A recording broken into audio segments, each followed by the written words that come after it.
Yan, hello mga ka-Gin Farmers. Nandito tayo ngayon sa bahay ng kambing. So, nagpapahinga sila kasi mga busog.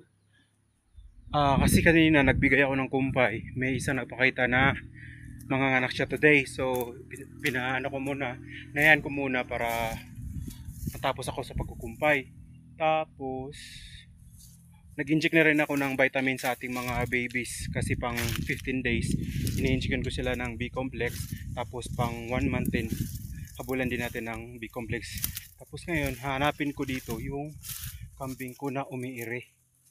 Kasi alam ko merong mga anak wala doon. Oh, so dito parang may umiire na daw.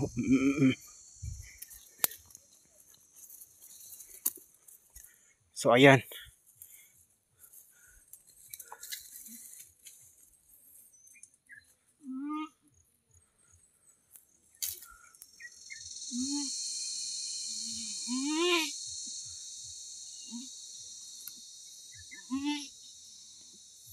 So makikita nyo yung payat siya.